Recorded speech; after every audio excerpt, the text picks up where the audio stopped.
Have you ever wondered why some people, even when their lives are falling apart, can maintain calm eyes? While just one careless word is enough to sink your whole day into anxiety? Imagine this. In the year 165 AD, a devastating epidemic swept across the Roman Empire. People died by the thousands. The economy collapsed. Borders were invaded, and at the center of this storm was Emperor Marcus Aurelius. Every morning he woke up not knowing what bad news he would receive that day. A city out of control, a rebellious general, or the death of a loved one. Ordinary people would crumble, but he did not. Marcus did not try to erase the chaos outside. He did something different. He controlled the world within. He wrote in his notebook the lines that would later become meditations, a mental map to keep the mind from being consumed by fear and negativity. Over 2,000 years have passed, and we still face different kinds of epidemics: work pressure, social media comparisons, financial crises, and even invisible judgments. The difference is that today's enemy does not wield swords and spears, but hides within the mind. As someone who has studied Stoicism for many years, I know this: the victor is not the strongest, but the one who masters their mind. Because negative thoughts are like thieves sneaking into a house. They do not bang on the door, they seep in quietly, bit by bit, until everything collapses and you don't even notice. And this is why I made this video. You are about to learn the 7 ruthless Stoic laws, principles that once saved an entire empire and now can save you.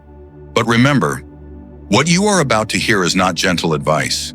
They will challenge you, they will make you uncomfortable, and they will change you forever. If you are not ready to kill your negative thoughts today, turn off this video before it's too late. Law 1. Control what you can. Are you trying to control things that have never been in your hands? The weather, what others say, the outcome of a match, or someone else's reaction? In 175 AD, amid the war against the Marcomanni tribe, Marcus Aurelius received news that a close friend had betrayed him. The empire trembled. The generals discussed revenge, planning to bring the traitor to a public trial. But Marcus acted differently. He wrote in Meditations, "You have power over your mind, not outside events." Instead of letting anger consume him, he focused on the only thing he could control: action in the present moment. He ordered the defenses to be strengthened, maintained the army's morale, and continued the campaign. Looking back, you will see that most of our anxiety comes from trying to control the uncontrollable. We want others to like us. We want the world to operate according to our wishes. We want everything to go according to plan. But Stoicism teaches that the outside world is like the sea. You are the ship. You cannot command the waves, but you can steer the rudder. From an expert's perspective, this technique is known as the dichotomy of control. Whenever you face a problem, divide it into 2 groups: within your control, thoughts, actions, effort; beyond your control, others' reactions, outcomes, the weather; and then completely remove group number 2 from your mind. The day you stop trying to control what is out of reach is the day you begin to control your entire life. Law 2. Embrace difficulty. If tomorrow you wake up and everything suddenly becomes twice as hard, will you collapse or rise? In 67 AD, the Stoic philosopher Epictetus was not a noble, not a warrior. He was a slave, abused by his master with a disabled leg, living in deprivation. Every day, Epictetus woke up to a harsh truth: life owes you no ease. But instead of cursing fate, he chose a different attitude. Difficulties do not block the path. Difficulties are the path. Think back. Haven't all your achievements come with obstacles? Graduating from university after years of intense study, becoming healthier after exhausting workouts, growing closer after arguments that you resolve together. Stoicism confronts reality directly. Adversity is the gym of the mind. The more you avoid it, the weaker your mind becomes. The more you embrace it, the stronger your mind grows. From an expert perspective, this is the principle of amor fati, love of fate. Not merely accepting what happens, but actively loving it, knowing that it shapes you into a stronger version of yourself. Try a Stoic exercise. Whenever difficulty arises, do not ask, "Why me?" Ask instead, "How is this shaping me?" You see, Epictetus went from a slave to a master philosopher, leaving a legacy for thousands of years. Not because he avoided difficulty, but because he embraced it. The weak beg for a smooth road. The strong turn every pothole into a stepping stone to soar higher. Law 3. Death is the great teacher. If today were your last day, would you live differently? In 79 AD, the eruption of Mount Vesuvius wiped out the city of Pompeii in just a few hours. In the morning, people were buying bread, chatting in the market. By afternoon, they were frozen under volcanic ash. No one thought they wouldn't see the sunrise the next day. Marcus Aurelius, 2 centuries later, wrote, "You can leave this life at any moment. Let that determine what you say, think, and do." We live as if time is infinite, postponing calls to loved ones, missing opportunities thinking there will be another chance, wasting hours scrolling mindlessly on screens while the clock of life keeps ticking. But Stoicism does not speak of death to instill fear. On the contrary, it sees death as a mirror reflecting the value of every moment. This principle is called memento mori. Remember that you will die. From an expert perspective, memento mori is a powerful psychological tool. It compresses time, making us see the preciousness of the present. It cuts away the illusion of later, because later may never come. It forces you to live authentically, do what matters, and speak what matters. Imagine, if you had only 24 hours left to live, what and who would be in your schedule? And why not live that way, starting now? The day you truly remember you will die is the day you begin to truly live. Law 4. Ignore the judgment of others. How many times have you given up what you truly wanted, just because you feared what others might say? In 44 BC in Athens, the Stoic philosopher Zeno once taught a lesson in the crowded marketplace. Some mocked him, shouted, and even threw fruit peels. Others might have gotten angry or walked away, but Zeno just smiled and continued. When his students asked why, he said, "If a man shouts into a cave, the echo cannot harm you. So too with the judgments of others." In reality, we live in a sea of opinions. Everyone has something to say about you, your appearance, your choices, the dreams you pursue. But Stoicism teaches that opinions have power only if you let them enter your mind. From an expert perspective, this is a principle of mental self-mastery. You cannot stop others from judging, but you can fully prevent yourself from being controlled by it. Other people's opinions reflect their values, not your true worth. Every time you change yourself to please them, you hand over a part of your life. Remember Marcus Aurelius, "I can choose not to be harmed, and if I do not see myself as harmed, I am not harmed." You will never please everyone. Even the greatest figures in history were judged, criticized, and defamed. The day you stop fearing the gaze of others is the day you can look in the mirror and see yourself. Law 5. Self-discipline. How many times have you failed, not because you lacked opportunity, but because you lacked discipline?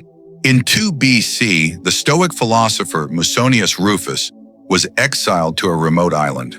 No schools, no audience, no one forcing him to continue teaching.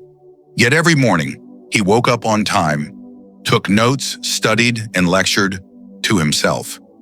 When his students asked why, he said, "Discipline does not need an audience. It needs only one witness, yourself."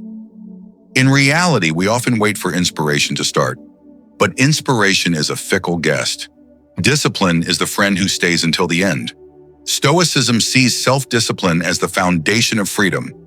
Those who cannot control themselves will be controlled by external circumstances. Those who let emotions dictate actions will be slaves to their emotions. Discipline does not kill freedom, it unlocks it. From an expert perspective, discipline in Stoicism is not just working hard, but living consistently with principles. Finish what you set out to do, even when tired.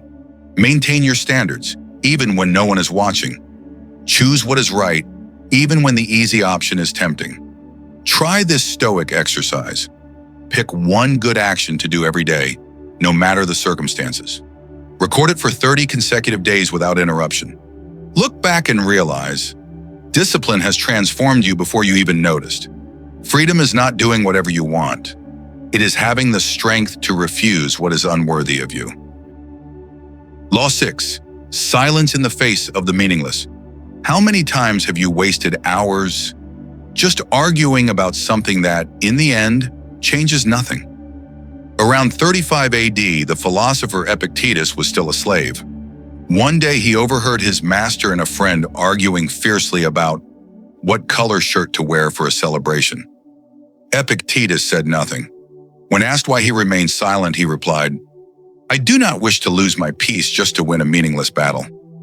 Today we are surrounded by arguments, online comments, office whispers, family disputes. Everyone wants the last word, but Stoicism reminds us, not every battle is worth fighting. From an expert perspective, this principle is the art of conserving mental energy. Every time you respond to the meaningless, you give it a piece of your time and peace. Silence is not weakness. Silence is a refusal to let the meaningless touch your mind. The wise choose where to use their voice, and sometimes saying nothing is the strongest answer. Remember Marcus Aurelius' words, "You always have the right to remain silent. No one can force you to offer your opinion." Next time someone tries to drag you into a hollow dispute, ask yourself, will this change the truth? Will it make me or anyone else better? If the answer is no, step away, remain silent, and preserve your peace. The strong are not those who speak the most, but those who can make others listen without saying anything. Law 7. Turn adversity into strength. Do you remember the last time life pushed you to the edge and you wished you were stronger? In 165 AD, when the Antonine Plague swept across the Roman Empire, hundreds of thousands died, and cities were engulfed in fear. Emperor Marcus Aurelius had just lost his son and had to govern a nation on the brink of chaos. He could have collapsed, blaming fate. Instead, he wrote in Meditations, "Obstacle does not block the path. Obstacle is the path." In reality, adversity is something we never invite, yet it is the forge of resilience. Fire tests gold, hardship tests humans. Every failure, loss, or betrayal carries within it a seed of new strength. Stoicism teaches, you cannot choose your circumstances, but you can always choose your response. From an expert perspective, this is the principle of transforming inner power. Don't ask, why is this happening to me? Ask, what is this here to teach me? When faced with difficulty, don't rush to escape. Find a way to stand firm where you are. Record, reflect, and act. Turn your painful story into experience no one can take away. Remember, strength does not come from easy days. It comes from nights you thought you would break, yet kept moving forward. Life does not break you with adversity. It only gives you the chance to forge yourself into steel. We have just walked through the 7 ruthless yet liberating laws of Stoic philosophy. From mastering your thoughts, letting go of what's beyond control, living by principles, disciplining yourself, remaining silent before the meaningless, to turning adversity into strength, each law is like a blade, painful if mishandled, but in skilled hands it carves away weakness and reveals the strongest version of yourself. Life will not be gentle. There will be loss, betrayal, and sleepless nights when you feel you've hit rock bottom. Yet in those moments, these 7 laws become your compass, reminding you that you don't need to control the storm, only to hold the rudder steady. Remember, true strength is not in never falling, but in how many times you rise. Freedom doesn't come from doing whatever you want. It comes from being strong enough to refuse what isn't worthy. Peace is not the absence of waves. It is learning how to row through them. From today, do not merely listen. Choose one law. Practice it immediately. Not next week, not tomorrow, but the moment this video ends. If you desire a steadfast mind, an unshakable heart, and a life not dragged down by negativity, let Stoicism be your guiding star. Start now.